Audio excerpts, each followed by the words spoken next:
Nous vous saluons tous dans le nom de Jésus-Christ, bien-aimés. Nous avons une méditation ce soir. Nous sommes dans le livre de 1 Samuel chapitre 17. Il est écrit ceci au verset 4. Un homme sortit alors du camp des Philistins et s'avança entre les deux armées. Il se nommait Goliath.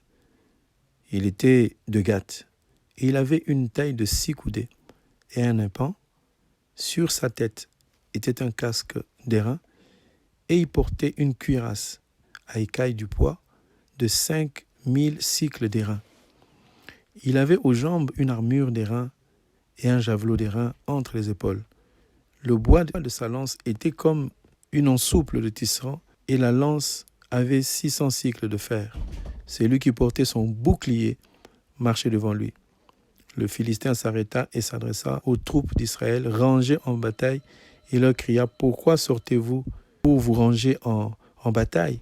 Ne suis-je pas le Philistin et n'êtes-vous pas des esclaves de Saoul ? Choisissez un homme qui descende contre moi. » Voilà, bien-aimés. Nous voyons que cet homme Goliath était tellement puissant. Il était fort, équipé. Il avait tellement d'équipements sur lui. Il était rodé dans l'art de la guerre, se battre. 40 ans qu'il se battait. Un homme très fort, très grand. On a même donné sa taille, le poids de ce qu'il portait. Mais regardez ce que un jeune homme, au verset 26, toujours 1 Samuel chapitre 17, verset 26 nous dit ceci, David dit aux hommes qui se trouvaient près de lui, que fera-t-on à celui qui tuera ce Philistin et qui ôtera l'opprobre du dessus d'Israël, qui est donc ces Philistins, cet incirconcis, pour insulter l'armée du Dieu vivant. Bien-aimé, cet homme tellement puissant, tellement fort, rodé dans l'art de combattre les autres, physiquement très fort. Voici qu'un jeune homme d'à peine 12 ans se présente dans les champs de bataille. Il entend qu'on parle, il entend cet homme-là en train de crier, d'insulter Dieu. Et c'est là que David ne voit pas son extérieur. Il voit l'intérieur. Bien-aimé, lorsque tu as des soucis dans ta vie, ne regarde pas l'apparence, regarde l'intérieur. David, qui était oint par l'Éternel, il a vu dans cet homme-là l'incirconcision. C'est-à-dire qu'il a vu la faiblesse de cet homme. Parce que quelqu'un qui est circoncis, c'est quelqu'un qui a la force. Et voilà que ce David qui a été oint, nous allons au verset 45, David dit aux Philistins, maintenant ce n'était plus au loin, c'était face à face. David dit aux Philistins, tu marches contre moi avec l'épée, la lance et le javelot, et moi je marche contre toi. Au nom de l'Éternel des armées, du Dieu de l'armée d'Israël, que tu as insulté.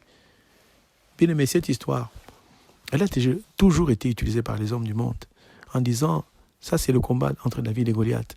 Un combat perdu d'avance. Mais même le monde sait que entre Goliath et David, c'est le plus faible qui gagne. Mais David n'était pas faible, parce que David avait reçu l'onction du Saint-Esprit. Aujourd'hui, tu me diras, quand on parle de toi en tant que David, quelle onction tu as reçue ? Vous devez savoir que la parole de Dieu est une onction. La parole de Dieu est une puissance que Dieu nous donne. Bien-aimé, face à tes douleurs, à tes difficultés, tu as des problèmes, tu n'as pas d'enfant, tu n'as pas de travail, tu n'as pas de mari, tu n'as pas de...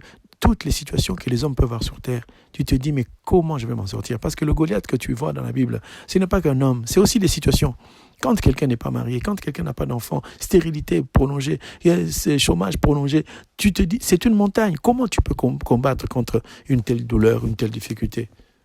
Il y a le Seigneur. Le Seigneur est plus grand, il est plus fort que toutes les situations que tu peux rencontrer. Il n'y a aucune situation qui dépasse Dieu. Dieu ne peut pas se retourner pour dire ça me dépasse. Aucune situation n'a jamais dépassé Dieu. C'est nous qui avons peur. Parce que si tu regardes le poids des armes que portait Goliath, si tu regardes le poids de la douleur de dire, mais est-ce que moi un jour j'arriverai à trouver du travail ? Est-ce que moi un jour je serai dans le repos ? C'est tellement lourd, tu te dis c'est pas possible. Même dans ta famille, on te dit que toi là, tu ne t'en sortiras jamais. Ce sont les hommes qui parlent. Bien aimé, j'aimerais que tu enlèves tes regards sur ce qui est visible, que tu regardes ce qui est invisible. Parce que si tout le monde avait peur de Goliath, ils avaient peur du poids, de la taille, de la force, de tout ce que Goliath peut présenter. Bien aimé, tu dois savoir une chose. Lorsque le diable vient devant de toi, il ne viendra pas dans la légèreté. Il viendra avec de l'artillerie lourde. Pour faire quoi ? Pour impressionner. Il est comme un lion. Les lions ont fait sortir ses crocs, ses dents, pour impressionner. Le diable viendra toujours pour impressionner. Il n'y a jamais une situation où le diable viendra avec douceur pour dire « Oh non, j'ai peur ». Il viendra pour t'impressionner. Il porte un grand masque, il porte des choses sur le corps. Regardez, tous ceux qui font des fétiches, des féticheurs, ils ont des traces sur le visage, ils ont des choses, ils se sont brimés le visage, le corps, ils montent leurs biceps, mais ils ne sont pas forts. J'aimerais te dire, si tu marches avec Dieu, David a dit, toi tu viens avec des javelots, tu viens avec les choses du monde, tu viens avec des valeurs, d'une beauté, une intelligence du monde. Mais moi je viens au nom de l'Éternel. Va au nom de l'Éternel. Dieu te donne la victoire parce que tu vas au nom de l'Éternel. La situation que tu vois en face de toi, ce n'est pas toi qui vas combattre, c'est Christ qui va combattre. Et lui, quand il combat d'abord dans l'esprit. C'est-à-dire que Dieu vient d'abord détruire l'esprit, le Dieu de Goliath. C'est celui qu'on a détruit parce que quand David dit « cet homme est un incirconcis », or nous savons que c'est lui qui est circoncis, c'est celui qui est agréé par Dieu, c'est lui qui est élevé par le Seigneur. Lui, comme il est incirconcis, donc il est en dessous, il n'a aucun pouvoir, il n'a aucune force. Mais vous comprendrez que beaucoup de gens, beaucoup de situations qui peuvent s'approcher de toi, les gens qui peuvent te menacer, ils n'ont rien, mais ils te menacent avec des choses extérieures. Mais ne regarde pas ce qu'il y a à l'extérieur. C'est vrai que ça impressionne, c'est vrai que c'est difficile à voir et entendre, mais tu dois faire confiance à Dieu. Au final, ce qui était géant, ce qui était grand, ce qui était puissant en apparence est tombé à terre. Et ce qui m'impressionne, c'est que cet homme avait des armes. Mais qu'est-ce qu'il a fait?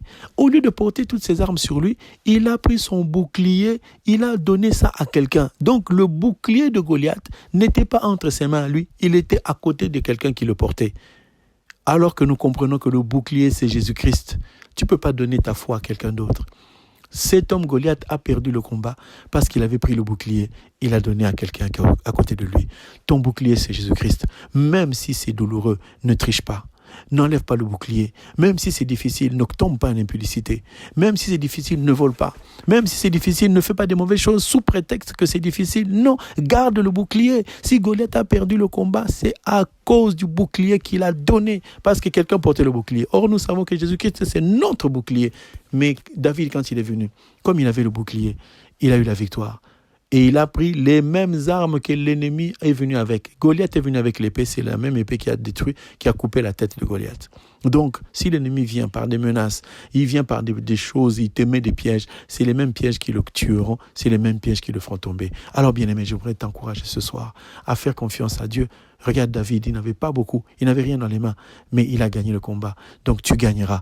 Je prophétise que tu vas gagner. Je prophétise que cette maladie va s'arrêter. Je prophétise que tu vas te marier, tu vas avoir des enfants, tu vas être riche, tu vas évoluer, tu vas avancer pour le Seigneur, parce que la gloire est revenue à David et le peuple d'Israël était libéré.